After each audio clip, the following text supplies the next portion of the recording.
By the third season without rain, the village of Ndalu had begun burying children at sunrise.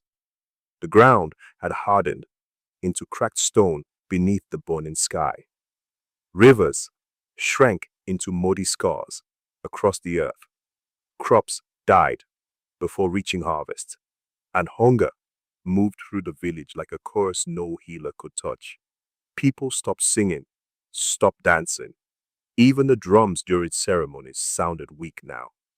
Every morning, smoke rose from funeral fires beyond the fig trees, and every night the elders whispered the same thing. The spirits are listening again. Ayale hated those whispers. Spirits did not empty granaries. Spirits did not leave children crying through the night from hunger. Men did that. Drought did that. The gods, if they existed at all, had abandoned Ndalu long ago. She adjusted the empty water pot on her head and walked carefully through the dusty village paths toward her father's hut. Thin goats wandered between compounds searching for grass that no longer existed, while old women sat silently outside their homes, watching the road, like they expected death itself to arrive from the horizon. Maybe they did. Inside the hut, Baba Joom coughed violently into a cloth. Ayale immediately rushed to him. "You should rest." The old man waved her away weakly. Rest does not fill stomachs. His once powerful frame had grown frighteningly thin over the past year. Hunger hollowed his cheeks and turned his voice brittle. Ayale knelt beside the cooking fire. Empty. Again. Her little brother, Temu, slept curled in the corner beneath a thin blanket despite the heat. Sleeping made hunger easier to ignore. Ayale looked away before guilt swallowed her whole. "We'll find work near the river villages," she whispered. "There is no work left." Baba Joom stared toward the doorway silently for a long moment before speaking again. "When your mother was alive, this land fed everyone." Ayale said nothing. Talking about the dead never brought food. Then, the dogs outside began barking. Not normal barking, panicked barking. The entire village stirred immediately. Voices rose outside. Footsteps hurried past the hut. Ayale frowned and stepped outside into the dying evening light. A caravan approached Ndalu from the western road. Impossible. Nobody traveled during famine seasons unless desperate or mad. Yet the approaching figures moved calmly through the dust, as though the drought itself bent around them. At the center walked a tall man dressed entirely in dark robes lined with white beads. Hundreds of them. The beads clicked softly with every step. The villagers stared in silence as the stranger entered Ndalu beneath the red glow of sunset. Something about him felt wrong immediately. Not frightening, worse, beautiful, unnaturally beautiful. His skin was smooth and dark as polished wood. His features impossibly symmetrical, his long braided hair decorated with white shells and silver rings. Even the dust seemed unwilling to touch him, and his eyes looked ancient. The barking dogs suddenly whimpered and backed away. One collapsed entirely. Ayale's stomach tightened. Beside the stranger walked servants carrying sacks overflowing with grain. Real grain. Others carried baskets of fruit, smoked meat, salt blocks, even gold ornaments that glittered in the fading light. The entire village froze at the sight. Food. Enough to feed Ndalu for months. A murmur spread through the crowd. Instantly. Ancestors protect us. Where did he come from? Who My is name he? is The Ezren. stranger smiled softly. Even his voice felt strange, too smooth, like warm oil poured slowly over stone. Chief Odari stepped forward cautiously. "You arrive during difficult times, traveler." Ezren's eyes drifted across the starving villagers calmly. "Yes," he said quietly. "I know." The wind shifted suddenly. For a brief moment, Ayale caught a scent beneath the dust and incense surrounding him. something metallic. Blood. Then Ezren's gaze found her and stopped. The world seemed to go silent. Ayale felt cold instantly, not outside, inside, like invisible fingers had brushed against her spine. Ezren smiled faintly. There she is. Her father appeared beside her, confused. You know my daughter? No, Ezren answered, but I dreamed of her. The villagers exchanged uneasy glances. Mama Nalu, the blind village elder, suddenly stood from beneath the fig tree where she had been sitting silently. Her clouded eye widened in alarm. White beads. Ayale noticed the old woman trembling. Then Mama Nalu whispered something that made the blood drain from Ayale's face. No living man wears mourning beads to his own wedding. Silence fell. Ezren slowly turned toward the old woman, still smiling, but the warmth had vanished from his eyes. I have traveled very far, he said calmly, and I wish to make an offer. His servant stepped forward, opening sacks of grain before the villagers. The smell alone nearly drove people mad. Real food, fresh food. After months of starvation, it looked like treasure sent from heaven. Ezren looked directly at Baba Jume. I will give your family cattle, gold, land, and enough food to survive the famine. Ayale's stomach tightened, because she already knew what came next. The stranger's smile deepened softly. In exchange, his white beads clicked together in the wind. I ask for your daughter's hand in marriage. The entire village went still. Ayale stared at her father in disbelief. No, but Baba Jum did not answer immediately, because behind him, Temu stood in the doorway of the hut, thin, weak, starving. Ezra noticed too, and quietly added, I can save them. Mama Nalu struck a walking stick hard against the earth. Do not listen to him. The old woman's voice shook now. There are things that wear human skin when hunger comes. Several villagers backed away nervously, but others stared at the grain instead, at the meat, at survival. Baba Jum looked at his daughter, then at his son, then at the sacks of food. Desperation broke something inside him. Ayale saw it happen. No, she whispered, but her father lowered his head and spoke the words that doomed them all. I accept. The village celebrated, like people rescued from death. For the first time in many months, fires burned through the night in Ndalu. Pots overflowed with meat and stew, while children ran laughing between huts with full stomachs. Nobody wanted to think too hard about where the miracle had come from, not when hunger had nearly buried them all. Ezren's servants unloaded sack after sack of grain into the village square, while elders praised the ancestors for sending salvation at last. Only Mama Nalu refused to join the celebration. The old woman sat alone beneath the sacred fig tree, muttering prayers beneath her breath, while her blind eye twitched restlessly toward the western hills. Joy walks too loudly before disaster, she whispered. But nobody listened. Not when survival finally tasted sweet again. Inside her father's hut, Ayale sat silently, while older women rubbed scented oils onto her arms and braided beads into her hair for the wedding ceremony. Her stomach twisted harder with every passing hour. You should smile. One woman laughed softly. You're marrying a rich man. Ayale forced no answer. Ezren had been nothing but kind since arriving in Ndalu. He spoke softly. He treated elders respectfully. He brought medicine for sick children and food for starving families without asking for anything except her hand in return. Yet whenever he looked at her, she felt cold. Outside, drums echoed through the village. Boom, boom, boom. Celebration drums. Yet every beat sounded like a warning. Her little brother Timu rushed into the hut, grinning widely. carrying roasted meat in both hands. Look, he laughed.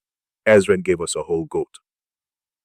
The smell alone made Ayale's stomach ache with hunger. Temu had grown stronger already after only a few days of eating properly.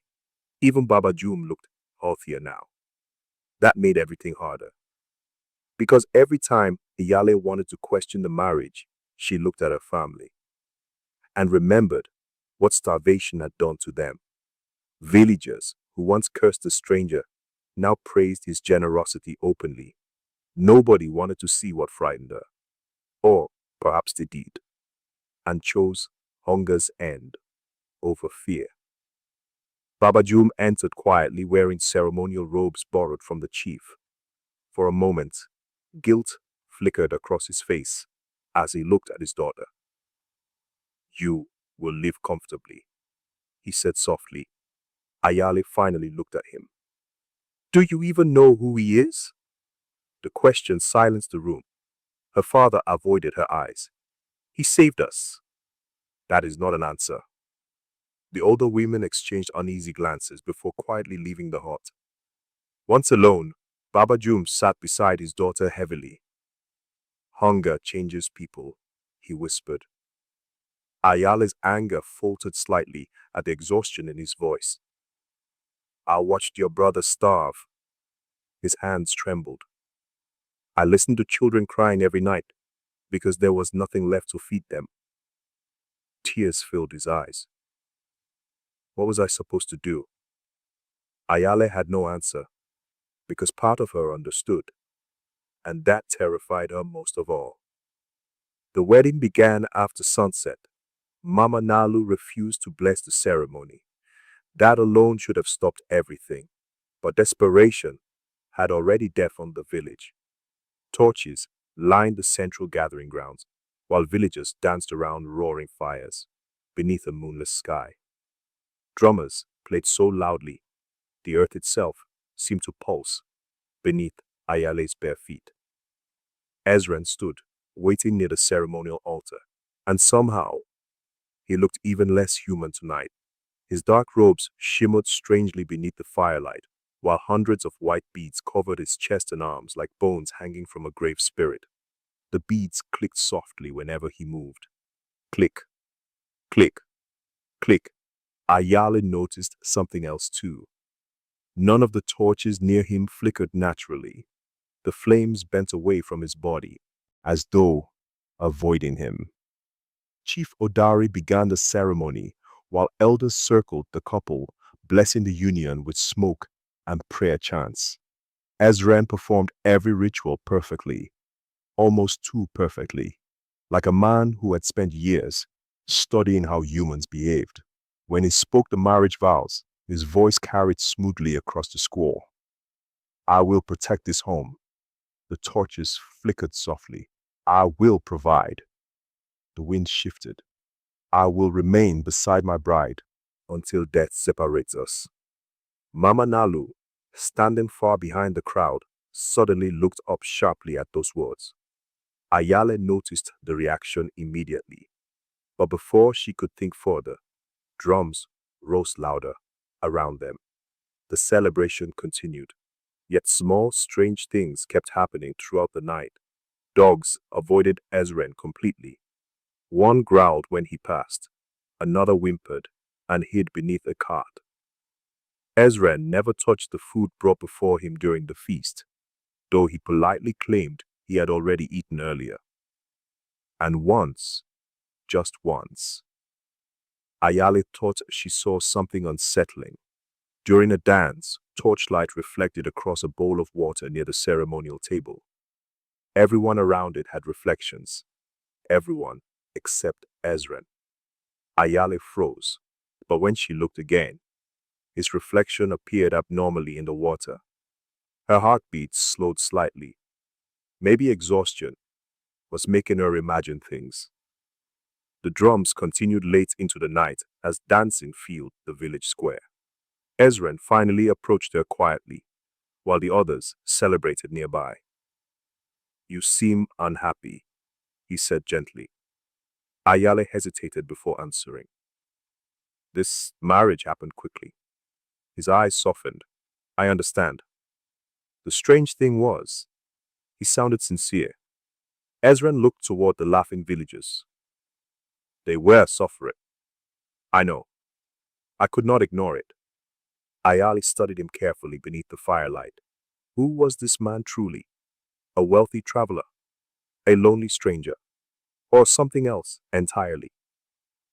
Ezren reached into his robe and removed a small necklace made of smooth white beads. For you. As he tied it gently around her neck, his fingers brushed her skin. Ice cold. Ayale shivered instantly. Ezren noticed, but said nothing. Far away beyond the celebration, Mama Ndalu watched from beneath the fig tree with growing dread. Because the moment the white beads touched Ayale's skin, every torch in the village dimmed at once. Ayale left her father's home the morning after the wedding. Tradition demanded a bride walk to her husband's house before sunrise while the village women sang farewell songs behind her. But the songs sounded hollow to her ears. Perhaps because she noticed nobody walked too close to Ezren. Even in celebration, the villagers left a small space around him without seeming to realize it. The dawn sky glowed pale gold as Ayale followed her new husband along the narrow path leading beyond the Ndalu, away from the village center, away from the familiar huts, toward the western grasslands where few people built homes. Ezren's house stood alone near a grove of ancient baobab trees. The moment Ayale saw it, unease settled heavily inside her chest. The structure was beautiful, far grander than any home in Ndalu, but wrong somehow. The walls were made from dark polished wood no one in the village recognized. White charms hung from the roof edges, clicking softly in the wind, like bones touching together. And though dawn had fully arrived, the house remained strangely shadowed. The young hunter looked relieved to see her alive. Ayale, what are you doing here? Kato glanced nervously toward the house behind her, before lowering his voice. I came to check on you. Ayale softened slightly. Kato had been her closest friend since childhood.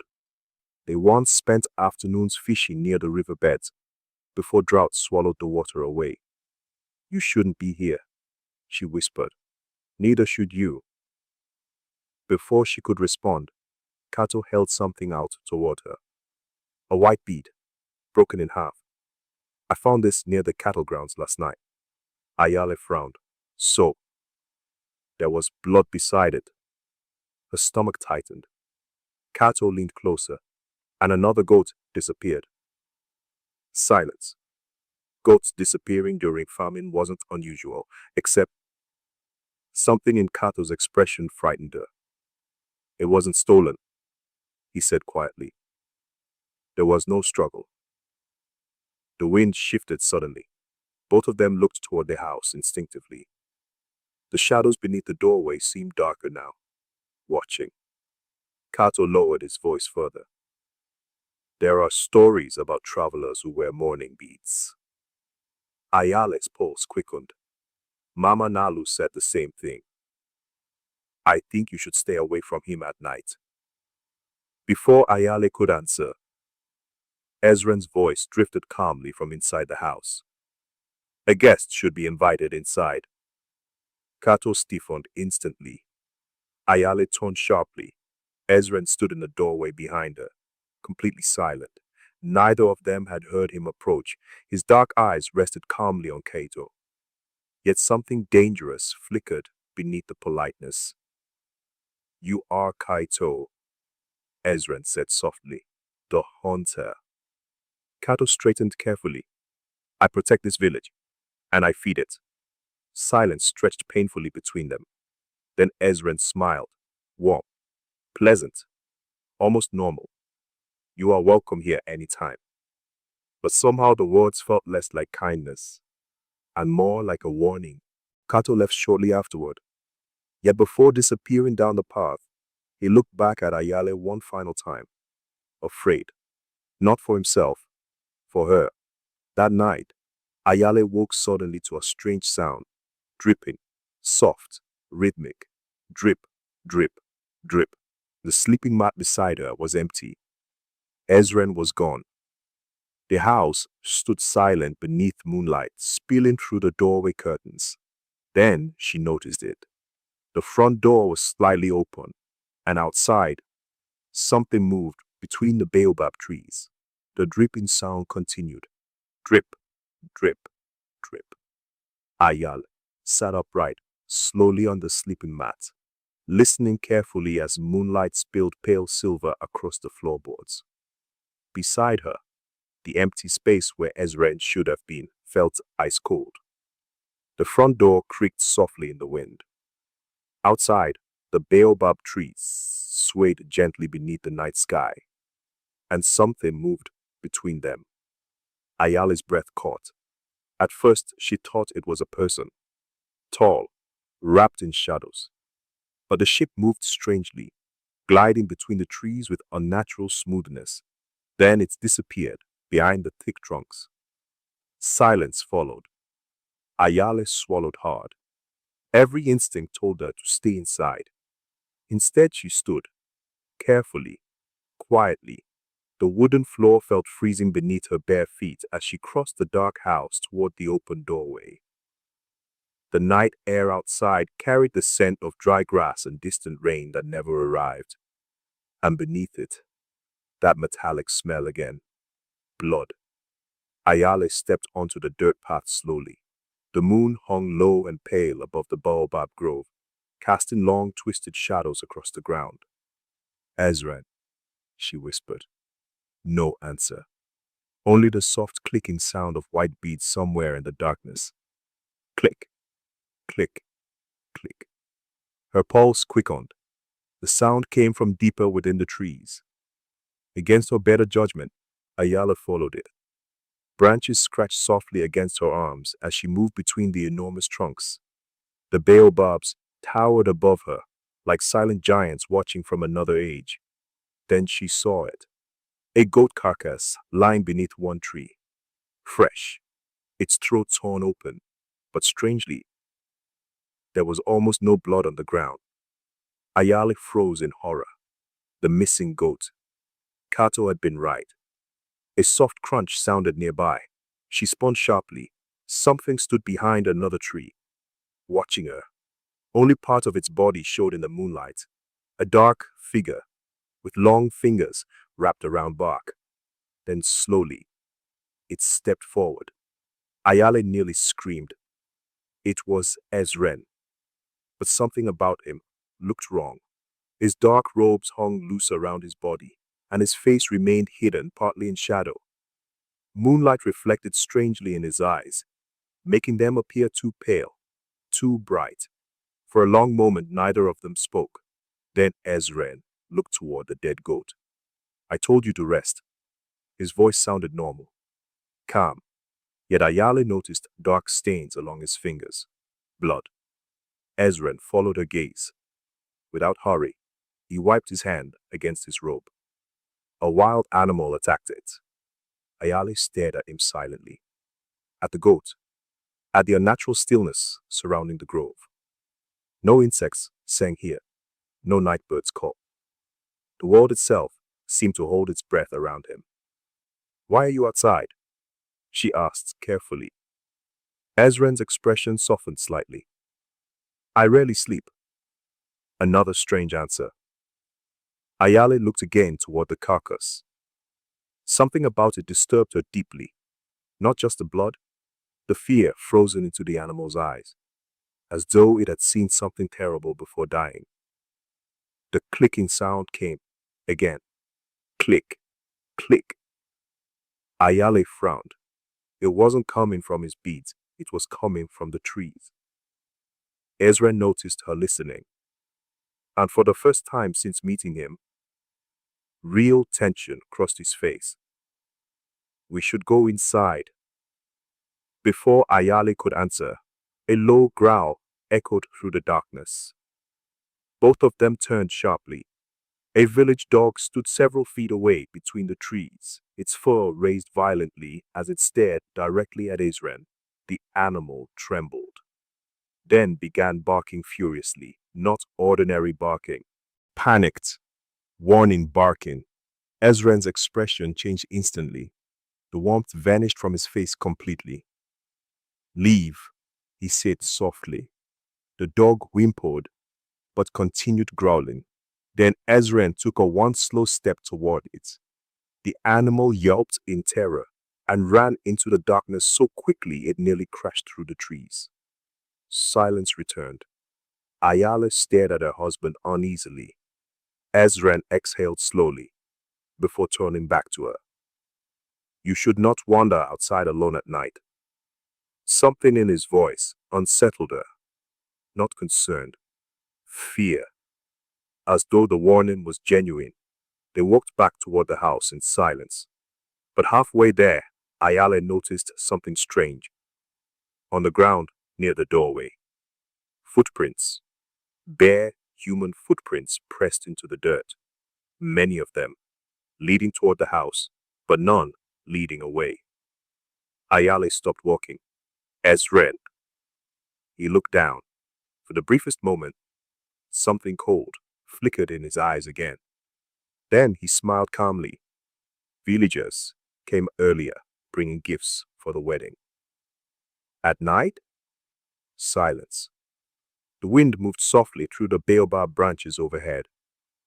Ezren stepped closer to her slowly, close enough for her to feel that unnatural cold radiating from his skin again. You ask many questions. His voice remained gentle, but something beneath it made her pulse race. Ayale forced herself not to step back. Then, far off, in the direction of Ndalu, a scream shattered the night. Human, terrified. Both of them froze. Another scream followed. Then drums began beating frantically in the village. Alarm drums. Ezren turned toward the distant lights of Ndalu, and for the first time, Ayale saw hunger cross his face. The alarm drums continued until dawn. Nobody in Ndalu slept. Villagers crowded the central square, carrying torches and spears, while frightened whispers spread faster than fire through dry grass. A child was missing. Little Sefu, only 6 years old. His mother sat in the door near the chief's hut, wailing into her hands, while women tried desperately to calm her. He was sleeping beside me. Her voice cracked from crying. When I woke up, he was gone. Ayale stood at the edge of the gathering crowd, feeling cold despite the rising morning heat. Ezren stood beside her, quietly, perfectly calm, too calm. Kato pushed through the villagers, carrying a hunting spear across his shoulder. Sweat covered his face from searching through the night. We found tracks near the western fields, he announced. Ayale's stomach tightened instantly. The western fields, near the baobab grove. Chief Odari frowned deeply. Animal tracks. Kato hesitated. No. Silence spread through the crowd. Then, whose tracks were they? Someone whispered. Kato's eyes briefly flickered toward Ezren before answering carefully. Barefoots. Murmurs rose immediately. Mama Ndalu stood beneath the fig tree, watching silently with her walking stick clenched tightly in one hand. Ayale noticed the old woman staring directly at the white beads around her neck. Not at her, at the beads, as though they frightened her more than the disappearance itself. We continue searching, Chief Odari ordered. No one leaves the village alone. The crowd slowly scattered into groups. Yet unease lingered heavily over Ndalu now. Because children did not simply vanish, not without screams, not without signs of struggle. And beneath all the fear lay something worse. People had begun remembering old stories. Later that afternoon, Ayale carried herbs and water to Sefu's mother alongside other village women. The grieving woman sat motionless inside her hut, staring at the doorway as if a son might still walk through it. He hates sleeping alone, she whispered weakly. Ayale knelt beside her gently. We'll find him. But even as she said the words, doubt twisted painfully inside her chest. The mother suddenly grabbed Ayale's wrist tightly. Did you hear anything last night? Ayale froze slightly. Images flashed through her mind. The dead goat, the blood, Ezren standing among the trees. No, she lied softly. The woman's eyes filled with tears again. I heard singing. Ayale frowned. What? Outside my hut. Her voice trembled violently now. A man was singing softly. Coldness crawled across Ayale's skin. What kind of song? The grieving mother shook her head weakly. I don't know. She looked toward the doorway fearfully. But it sounded old. That night, Ayale could not stop thinking about it, singing. A man outside the hut. She sat silently near the fire inside Ezren's house, while shadows moved softly across the walls. Ezren entered, carrying water from outside. Again, no dust touched his feet. Ayale noticed these things now. Every small, strange thing.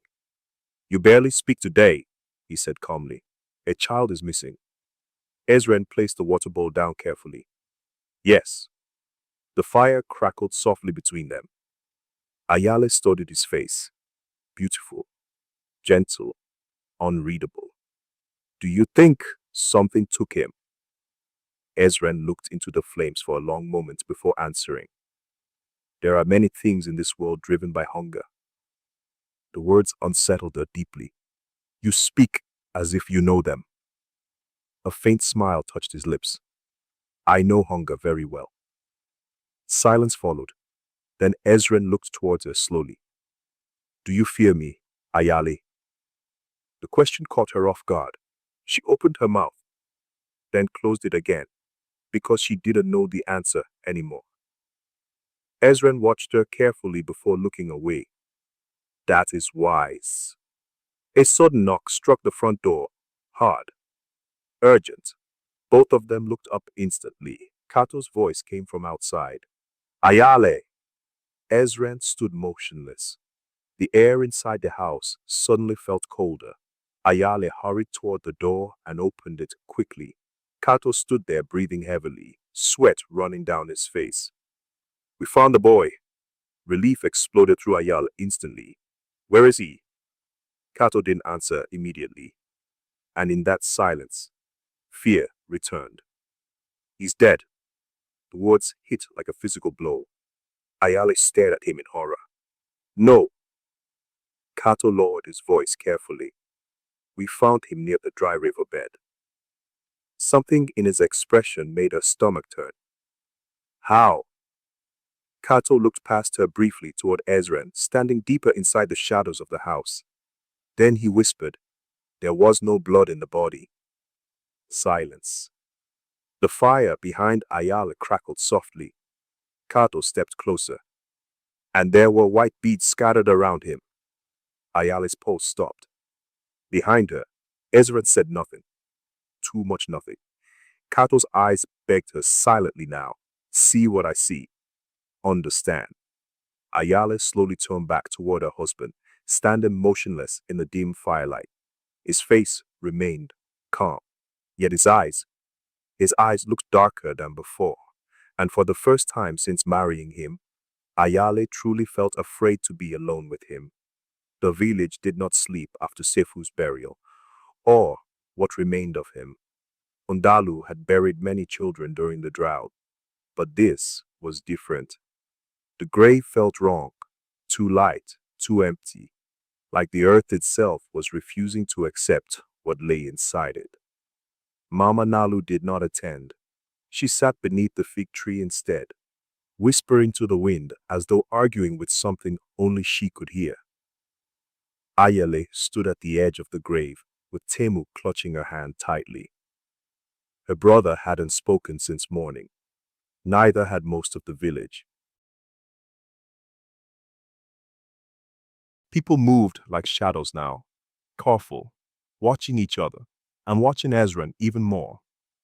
He stood apart from the crowd, as always, calm, still, too still.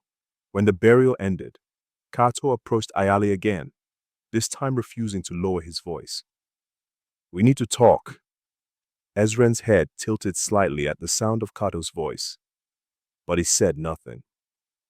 Ayale followed Kato away from the gathering slowly, feeling eyes on her back the entire time. They stopped near the dry riverbed, where cracked earth stretched like broken skin across the land. Kato scanned the area before speaking. "I've been tracking the marks." Ayale frowned. "Marks?" He pointed down. Bare footprints, faint, irregular, led from the village toward the riverbed and then stopped abruptly, as if the person had vanished into the ground. "There are more every night," Kato said quietly. "Different directions, but it always ends here." Ayale's throat tightened. "You think Ezren?" "I don't think," Kato cut in sharply. "I know something is wrong with him." A long silence passed between them. Then Kato lowered his voice. "I saw him that night." Ayale's heart sank. "What night?" "The night Sefu disappeared." He hesitated, jaw tightening. "I followed sounds near the western grove." Ayale felt her hands go cold. "And?" Kato swallowed. "I saw him standing alone in the dark."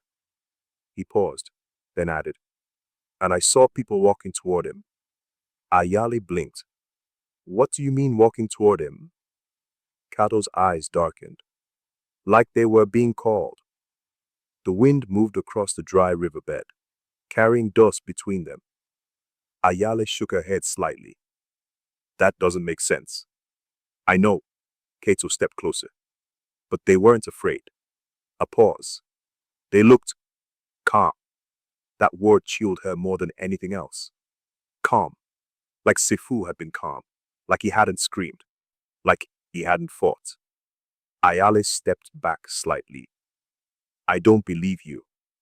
Kato's expression softened, but only with frustration. "Then explain this." He reached into his cloth bag and pulled something out. A white bead. The same kind Ezren wore. But this one was cracked and stained dark brown at the edges. Ayale stared at it. Her mouth went dry. "I found it near the riverbed," Kato said, "right where Sefu's body was." Ayale's mind spun. "No blood," she whispered. Kato nodded. "No struggle either." He looked at her carefully now. Only silence. A distant scream suddenly echoed from the village. Both of them turned sharply. Another voice followed, then another. Panic. Ayale's chest tightened. "What is that?" Kato was already moving. "We need to go back."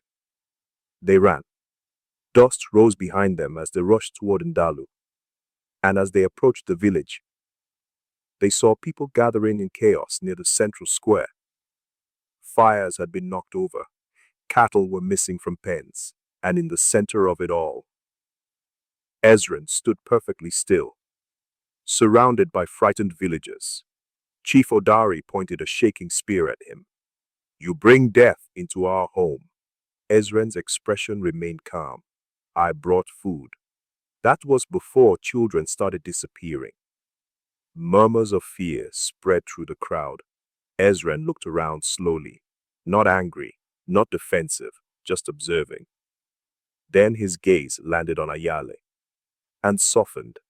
Ayale stopped breathing for a moment, because for the first time, he looked almost tired. Not like a man hiding something, but like something burdened by being seen. "I did not harm your child," Ezren said quietly. His voice carried easily through the square, but no one looked convinced. Mama Ndalu suddenly appeared at the edge of the crowd, leaning heavily on her stick. Her voice was sharp. "The dead do not argue." Silence fell instantly. Ezren finally turned toward her, and something shifted in his eyes, a flicker, gone too quickly to name. Then he spoke. "Then what do you believe I am?" No one answered, because no one truly wanted to. The villagers only knew one thing now. Children had died, and Ezren was always nearby. Kato stepped forward beside Ayale, gripping his spear tightly. "We know you were at the riverbed." Ezren looked at him. For a long moment, nothing changed. Then Ezren said softly, "Many things are at the riverbed." A windless stillness followed. Ayale suddenly felt a pressure in her chest. The white beads around her neck felt heavier than before, almost warm, almost alive. Ezren took a slow step forward, and the crowd instinctively stepped back. All except Ayale. She didn't move. Their eyes met, and in that moment, she saw something she had never noticed before. Not hunger, not cruelty, not even guilt. Loneliness, deep, ancient, endless. Then Ezren spoke again, barely above a whisper. "Ask yourself, Ayale." A pause. "What is worse?" He glanced at the terrified village. The one who takes life, or the one who is forced to keep living without it? The question landed like a stone in her chest. Before she could respond, Mama Ndalu screamed, "He is not a man!" The village erupted instantly. Chaos, shouting, weapons raised. Ezren did not move, only looked at Ayale, waiting, as though something inside him expected her to finally understand. And for the first time, Ayale realized she might be standing beside something the village could never unsee or forgive. The chaos in Ndalu did not end when the shouting stopped. It only changed shape. After Mama Nalu's accusation, people no longer looked at Ezren as a savior who might have brought blessings. They looked at him like something that had been invited in and was now refusing to leave. That night, torches burned outside every hut. Doors were barred from the inside. And for the first time since Ezren arrived, no one celebrated food. Even the grain he had brought tasted different now, as if suspicion had poisoned it. Ayale sat alone outside her father's hut, while Temu slept inside. She could not go back to Ezren's house. Not yet. Not after the way the village looked at her when she stood too close to him, like she was already part of whatever he was becoming in their minds. Kato arrived quietly, moving through the shadows and sitting beside her, without speaking at first. He placed something between them, another white bead. "This one is darker than the last, almost stained black." "I found more," he said. Ayale didn't touch it. "Where?" "The Western Grove again." A pause. "And near the riverbed." Silence stretched. The night wind moved through dry grass, carrying distant whispers of frightened villagers inside their huts. Ayale finally spoke. "You think he's killing them?" Kato didn't answer immediately. "I think something is taking them," he said carefully. "And I think he knows more than he says." Ayale's throat tightened. "He has never harmed anyone in front of us." "Neither did the drought," Kato replied. That made her go quiet. Because it was true. Suffering was too familiar, like Ezren's kindness, like food after starvation, like trust before fear. Kato watched her carefully. "You're defending him." "I'm not." But even as she said it, Ayale didn't sound certain. A long silence passed. Then Kato lowered his voice. "There's something else." Ayale looked at him. "What?" Ezren looked at him. For a long moment, nothing changed. Then Ezren said softly, "Many things are at the riverbed." A windless stillness followed. Ayale suddenly felt a pressure in her chest. The white beads around her neck felt heavier than before, almost warm, almost alive. Ezren took a slow step forward, and the crowd instinctively stepped back. All except Ayale. She didn't move. Their eyes met, and in that moment, she saw something she had never noticed before. Not hunger, not cruelty, not even guilt. Loneliness, deep, ancient, endless. Then Ezren spoke again, barely above a whisper. Ask yourself, Ayale. A pause. What is worse? He glanced at the terrified village. The one who takes life, or the one who is forced to keep living without it? The question landed like a stone in her chest. Before she could respond, Mama Ndalu screamed, "He is not a man!" The village erupted instantly. Chaos, shouting, weapons raised. Ezren did not move, only looked at Ayale, waiting, as though something inside him expected her to finally understand. And for the first time, Ayale realized she might be standing beside something the village could never unsee or forgive. The chaos in Ndalu did not end when the shouting stopped. It only changed shape. After Mama Nalu's accusation, people no longer looked at Ezren as a savior who might have brought blessings. They looked at him like something that had been invited in and was now refusing to leave. That night, torches burned outside every hut. Doors were barred from the inside. And for the first time since Ezren arrived, no one celebrated food. Even the grain he had brought tasted different now, as if suspicion had poisoned it. Ayale sat alone outside her father's hut, while Temu slept inside. She could not go back to Ezren's house. Not yet. Not after the way the village looked at her when she stood too close to him, like she was already part of whatever he was becoming in their minds. Kato arrived quietly, moving through the shadows and sitting beside her, without speaking at first. He placed something between them, another white bead. This one is darker than the last, almost stained black. I found more, he said. Ayale didn't touch it. Where? The Western Grove again. A pause. And near the riverbed. Silence stretched. The night wind moved through dry grass, carrying distant whispers of frightened villagers inside their huts. Ayale finally spoke. You think he's killing them? Kato didn't answer immediately. I think something is taking them, he said carefully. And I think he knows more than he says. Ayale's throat tightened. He has never harmed anyone in front of us.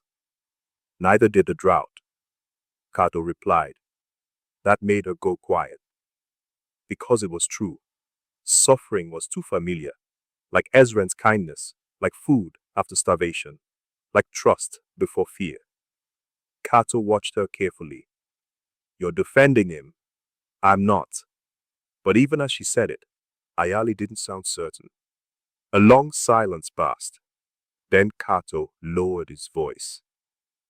There's something else. Ayale looked at him. What? I followed the river path deeper.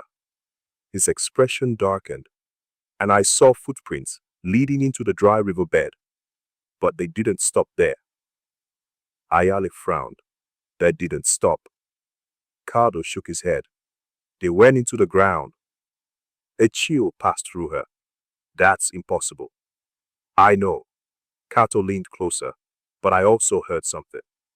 Ayale hesitated. What kind of something? His voice dropped to almost nothing. Singing. Ayale froze. Kato continued. Not human singing. It sounded like it was coming from under the earth. The words settled heavily between them. Ayale's mind drifted unwillingly back to Ezren's house. The floorboards she had pressed her ear against. The faint whispering she had dismissed. Was it real? Or was fear twisting everything she saw? Kato stood slowly. I'm going back there tonight. Ayale grabbed his wrist instantly. No. He looked at her sharply. You think I should wait until more children disappear? That's not what I said. Then what are you saying? Ayale struggled for words. Because she didn't know anymore. She didn't know what Ezren was. But she knew what the village had become. Afraid. Divided. Break it.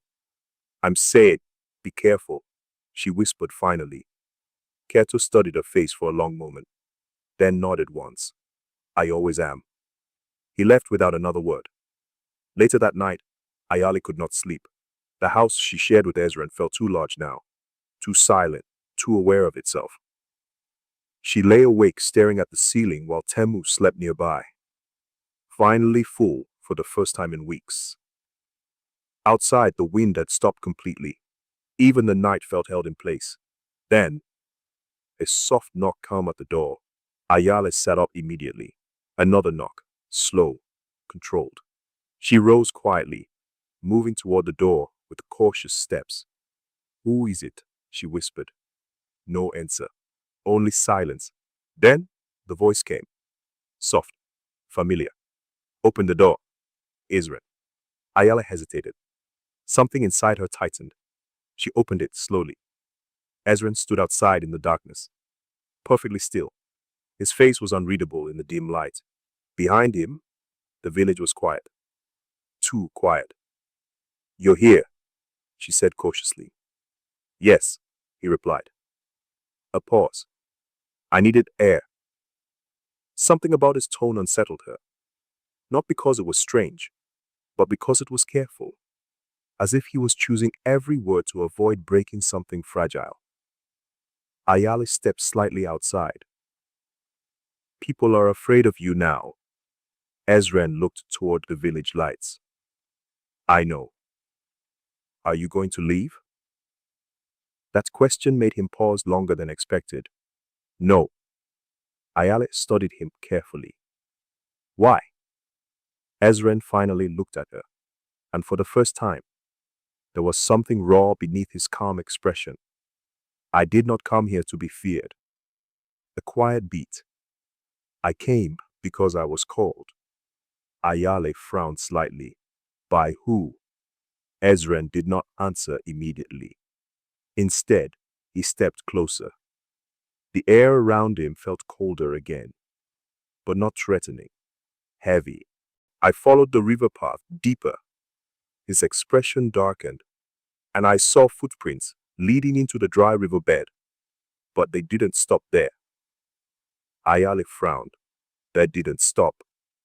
Kado shook his head. They went into the ground. A chill passed through her.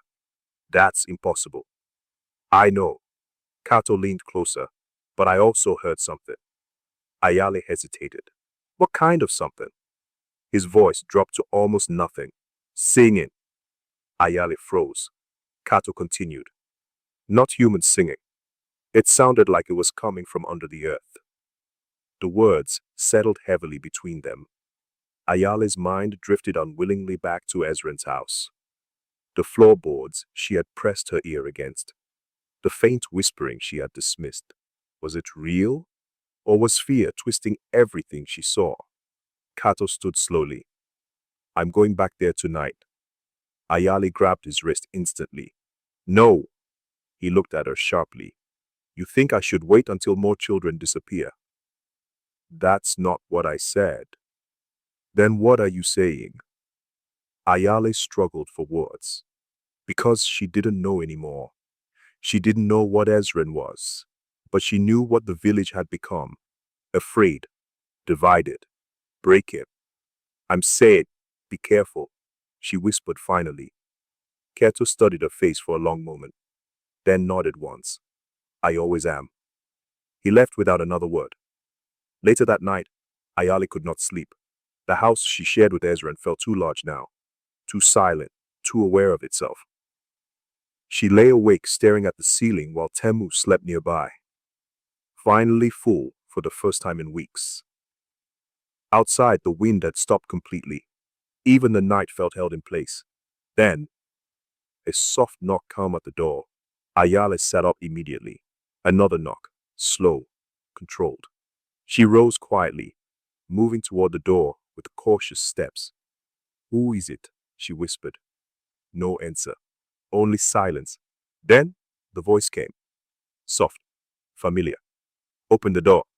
Ezren. Ayale hesitated. Something inside her tightened. She opened it slowly. Ezren stood outside in the darkness, perfectly still.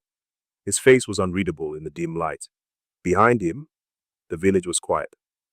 Too quiet. "You're here," she said cautiously. Yes, he replied. A pause. I needed air.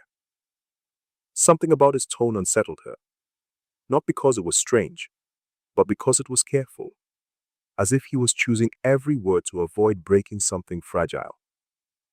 Ayale stepped slightly outside. People are afraid of you now.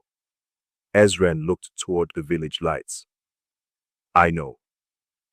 Are you going to leave? That question made him pause longer than expected. No. Ayale studied him carefully. Why? Ezren finally looked at her, and for the first time, there was something raw beneath his calm expression. I did not come here to be feared. A quiet beat. I came because I was called. Ayale frowned slightly. By who? Ezren did not answer immediately. Instead, he stepped closer. The air around him felt colder again, but not threatening. Heavy, like standing near a deep well. I need you to trust me, he said quietly. Ayale's chest tightened. That is difficult right now. A faint, almost sad smile touched his lips. I understand. Then, softer. But something is coming. Ayale's breath slowed. What do you mean? Ezren looked past her toward the dark horizon beyond Ndalu. The hunger that brought me here is not gone. A pause. It is only waking up now. Ayale felt a chill run through her. Before she could respond, a scream tore through the village. This one was closer, much closer. Ezren's head turned sharply towards it. And for the first time since she met him, his calm finally broke. Stay inside, he said quickly. Then he moved. Too fast. Gone into the darkness before she could speak again. Ayale stood frozen in the doorway, heart racing. Another scream followed, then another, from the direction of the riverbed, and in the distance, something began to sing again, soft, underground, calling. The screaming did not last long. That was the most terrifying part. One moment, Ndalu was alive with panic. Voices, running feet, shouting names. And the next, it collapsed into an uneasy silence, broken only by distant movement in the dark. Ayale stood in the doorway of Ezren's house, unable to force her feet forward or backward. Temu slept inside. She could not leave him. But she also could not ignore what she had just heard. Another scream rose from the direction of the riverbed. Shorts, cut off too suddenly. Then nothing again. The silence that followed felt wrong, like the village had been swallowed. Ayale finally moved. She grabbed a small wooden pestle from the kitchen and stepped into the night. The air outside was colder than it should have been, not like the weather, like absence. She walked quickly through the path toward Ndalu, her bare feet brushing dry grass that no longer rustled as she passed. Just silence pressing against her ears. As she neared the edge of the village, she saw light. Flickering torches near the riverbed. But they were wrong. Too still. Too scattered. Ayale slowed. Voices murmured faintly ahead. Not shouting, not crying. Speaking softly, like people talking at a ceremony. She stepped behind a large acacia tree and looked out, and her stomach dropped. Villagers stood in a loose circle near the dry riverbed, at least 20 of them, including Kato. All of them facing downward, all of them completely still. In the center of the circle was the cracked earth of the riverbed, and from it, a faint glow pulsed beneath the ground, soft, rhythmic, like breathing. Ayale stepped forward slightly, confusion overtaking fear. Kato, she called quietly. No response. Kato! Still nothing. She moved closer. Then she saw their faces. Empty. Just blank. As if listening to something only they could hear. The glow beneath the ground brightened, and the villagers began to move. Not toward her. Downward. They stepped into the cracked earth. Ayale gasped and ran forward. No! Stop! But they did not stop. One by one, they descended into the broken riverbed as if the ground itself had become water. Kato turned last, slowly. His eyes finally met hers, and for a brief moment, recognition flickered there. Ayale, he whispered.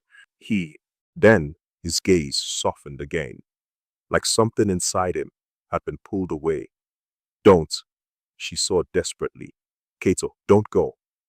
He smiled faintly, not like himself, like someone remembering a dream. I hear it, he said softly. Then he stepped down into the earth and vanished. Ayale screamed and rushed forward, dropping to her knees at the edge of the cracked ground. Kato! The earth pulsed again beneath her hands. Thump, not her heart. Something else, alive, waiting. The glow beneath the ground intensified, seeping through cracks like light leaking from a wound. And then, a sound rose from below, singing, clearer now, closer. It was not human, but it knew her name. Ayale stumbled backward in terror. No! The ground trembled. A deep crack widened beneath the riverbed, and from the opening, warm air rose, breathing. Something was alive under Ndalu. Something had been listening. Something had been calling. And now, it had answers. A shadow moved inside the glowing depths. Large, slow, patient. Then the singing stopped. Silence returned, and a voice, soft, layered, ancient, spoke from beneath the earth. You are not like the others. Ayale could not move. Her throat tightened. The voice continued. You hear me without falling completely. The glow pulsed again. Come closer. Ayale shook her head violently. No. Behind her, the night shifted. Footsteps. Fast. Ezren. He arrived at the edge of the riverbed and stopped instantly. His eyes widened, not at Ayale, but at the crack in the earth. For the first time, fear broke through his expression. What have you done? He whispered. Ayale turned to him, trembling. I didn't do anything. The ground pulsed again. Thump. The voice rose louder. The gate is opening. Ezren stepped forward quickly. Get away from it, he ordered. Ayale stared at him. What is that? Ezren didn't answer immediately. His jaw tightened. Then, quietly, the thing that made me. Ayale's blood ran cold. Another pulse came from below, louder, stronger, and from the crack in the earth. Hands began to rise, not human, rooted, dark, reaching upward toward the surface. Ezren grabbed Ayale's arm. Run! But it was already too late. The riverbed opened fully, and something massive began to climb out. The earth tore apart with a sound like bone splitting. Ayale stumbled backward as the dry riverbed collapsed inward, sending clouds of dust into the freezing night air. Cracks spread wildly across the ground beneath Ndalu while villagers screamed from distant huts. The rooted hands kept rising. Dozens of them, long black fingers, clawed into the earth as twisted figures slowly pulled themselves from beneath the riverbed. They were human ones, or had been. Their bodies looked dried and hollow, skin stretched tightly over bone, while dark roots crawled visibly beneath cracked flesh. White beads hung around their necks and wrists, like burial ornaments, and their eyes glowed pale silver in the darkness. Ayale could not breathe. What are they? Ezren stepped in front of her immediately. The cold around him deepened sharply now. The first night guests. The creatures continued climbing upward from the glowing depths beneath the earth, moving with unnatural slowness. Not rushing, not hunting, awakening. One tilted its head sharply toward Ayale, then another. Soon all of them were staring directly at her. The ancient voice beneath the ground rumbled again. The bride walks above. The creatures suddenly dropped to their knees, every single one, before Ayale, Terror shot through her chest. Ezren's expression darkened instantly. No! The word came out sharper than before. Possessive. Angry. The ground pulsed violently again. Thump. Thump. More cracks spread outward through the village. Screams echoed from Ndalu as frightened villagers fled from collapsing huts. Mama Nalu appeared near the edge of the riverbank, gripping her walking stick, horror filling her blind eye As she saw the creatures kneeling before Ayale. The seals are broken, she whispered. One of the night guests slowly stood. Unlike the others, this one appeared taller and less decayed. Torn white cloth still hung from its body, while hundreds of beads covered its chest. Its face looked almost human. Almost. It stared at Ezren and smiled. You returned. The voice sounded layered, as though several people spoke at once through the same mouth. Ezren did not move. I left. You were never allowed to leave. The creature's pale eyes shifted toward Ayale. But now, the bride has opened the way. Ayale's pulse hammered painfully. I didn't open anything. The night guest tilted its head. Your blood dead. Silence. Ezren slowly turned toward her, and for the first time since meeting him, real sorrow crossed his face. Ayale stepped backward. What does that mean? The ancient voice beneath the earth answered before Ezren could speak. He chose you. The glowing riverbed brightened beneath them. Memories suddenly slammed into Ayale's mind. Visions. Ezren stood alone beneath endless darkness centuries ago. A kingdom buried underground. Starving spirits chained beneath sacred earth. And among them, Ezren, not as a ruler, as a prisoner. Ayale gasped sharply, nearly collapsing from the force of it. Ezren caught her instantly. Don't listen to them. But now she understood, at least part of it. You're one of them, she whispered. Pain flickered across his expression. Yes. The word shattered something inside her. Around them, the night guests continued emerging from the earth in terrifying silence. Some looked ancient, beyond recognition. Others still wore pieces of human clothing from long-forgotten generations. All of them watched Ayale hungrily, not for flesh, for something deeper. The lead creature stepped closer. She carries living warmth. Its pale eyes narrowed slightly. She can free us fully. Ezren moved protectively in front of Ayale. No. The night guest laughed softly. You speak as though you belong among the living now. For the first time, anger surfaced openly in Ezren's face. I do not belong to you anymore. The rooted creatures began murmuring restlessly. The ground trembled again. Mama Nalu stepped forward shakily. You should have stayed buried. The lead night guest slowly turned toward her. Recognition crossed its ruined face. The seer still lives. Mama Nalu lifted a small pouch of ash from her robes and scattered it toward the creatures. The night guests hissed violently. Smoke rose from their skin where the ash touched. Back! The old woman shouted. Several villagers nearby began running toward the square carrying torches and spears. Chief Odari among them. But the moment they saw the creatures rising from the earth, terror consumed them. Ancestors, save us. The late night guest smiled wider. They remember us. Then it raised one hand, and the dead beneath Ndalu answered.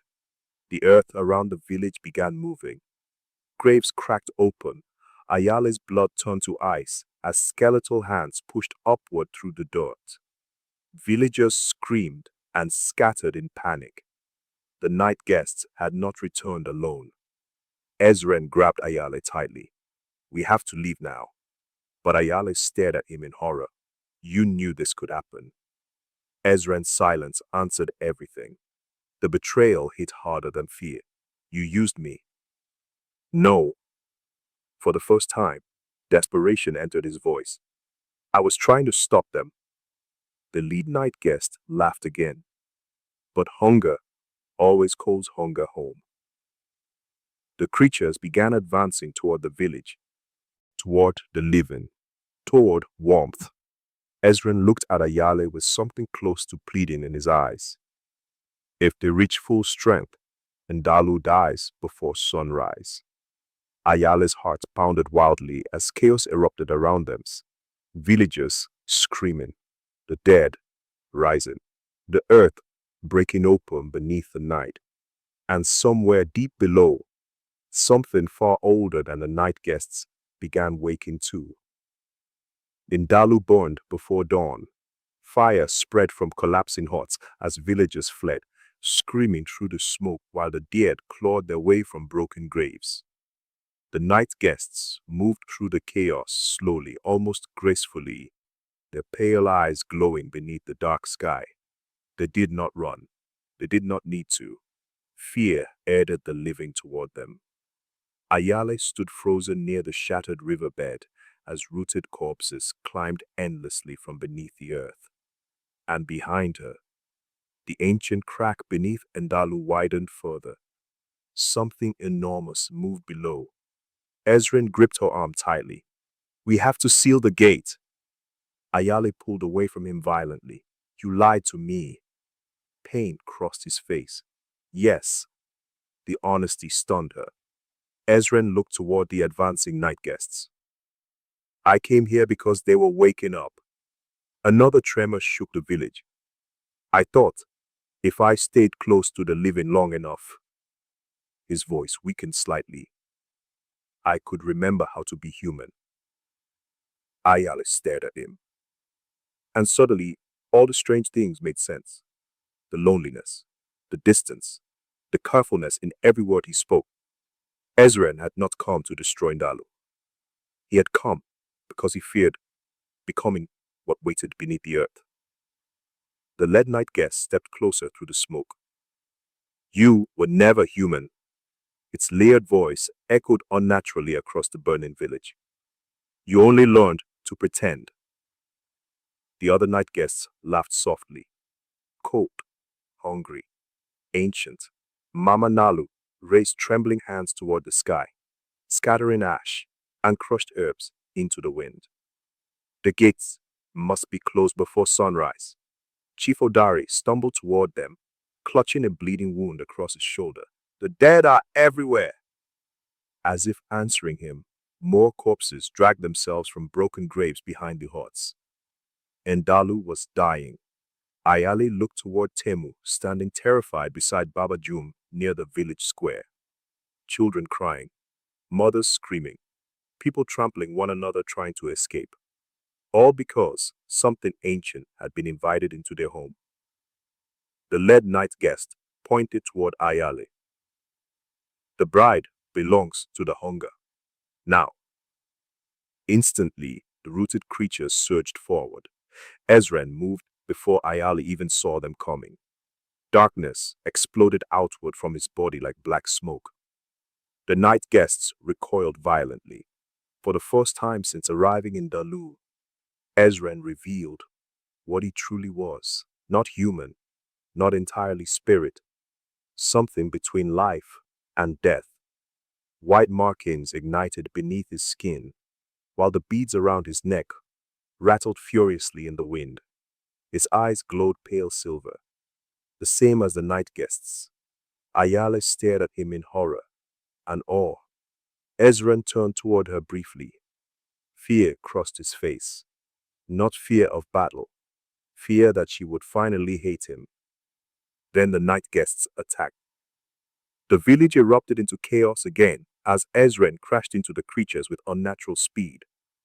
Shadows twisted around him like living smoke while rooted bodies shattered beneath his hands. But more kept coming. Too many. The earth beneath the riverbed split wider. And the thing below finally began to rise. Everyone froze. Even the night guests stepped backward. A massive shape emerged slowly from beneath Ndalu. black roots twisting around a colossal skeletal body crowned with hundreds of white beads. Its empty eye sockets burned with pale fire. The hunger spirit, the first night guest, the thing ancient healers buried beneath the earth centuries ago. Its voice shook the village. Who calls me back to the living? The rooted creatures immediately bowed. The lead night guest pointed toward Ayale. The bride opened the gate. The creature's burning gaze settled on her and smiled. The hunger spirit stepped forward. Every movement killed the ground beneath it. Grass blackened, trees withered instantly. You carry living warmth, it whispered.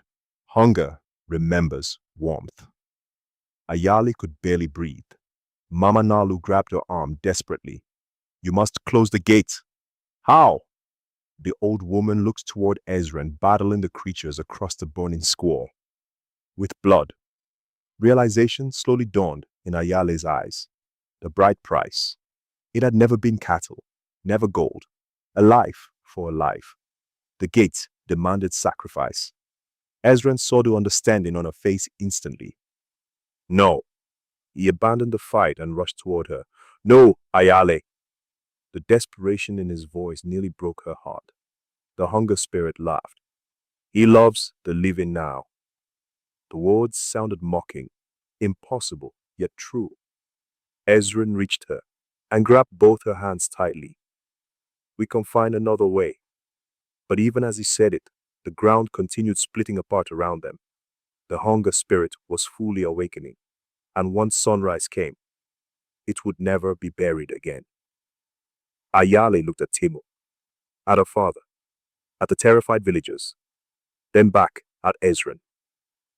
You said you came here to remember how to be human. Pain filled his silver eyes. Yes, tears gathered on their own. Then don't let them become monsters too. Ezren realized what she meant and shattered. No. Ayale touched his face gently. For the first time since meeting him, his skin felt warm. Not cold, warm. The hunger spirit roared as the first rays of dawn touched the horizon. The gate beneath the riverbed pulsed violently. Ayale stepped toward it. Ezren held onto her desperately. If you do this, you die. She smiled sadly. So do you. Silence. Because now she understood the truth completely. Ezren's spirit was tied to the gate, to the hunger beneath the earth. If the gate sealed forever, he would be dragged back into darkness with it. Tears rolled down his face silently. The night guests began screaming as dawn light spread across the sky. Their bodies cracked beneath the sunlight. Their hunger spirit roared again. You cannot escape hunger. Ayale looked at Ezren one last time. Maybe not, she whispered, but we can't choose what it turns us into. Then she kissed him and stepped into the gate. Light exploded across Ndalu. The earth shook violently. The hunger spirit screamed as roots wrapped around its colossal body, dragging it downward into the collapsing riverbed. The night guests turned to ash, one by one beneath the sunrise. Ezren reached desperately toward Ayale as the gates sealed between them. Their fingers touched for one final moment. Then darkness swallowed him too. The riverbed collapsed shut. Silence fell across Ndalu. The firestorms died instantly. The dead stopped moving. And the hunger beneath the earth slept once more. Months later, the rains finally returned to Ndalu. Grass grew again. The children were happy again. But nobody spoke of the western riverbed after sunset. Temu often left white beads there beside wildflowers. And sometimes, late at night, villagers claimed they saw two figures standing near the baobab grove beneath the moonlight. A woman and a man dressed in white beads, watching quietly before fading with the dawn. Some called them spirits, others called them a warning. But Mama Nalu simply said, hunger lives in all things. Then she would look toward the sealed earth beyond the village. And so does love.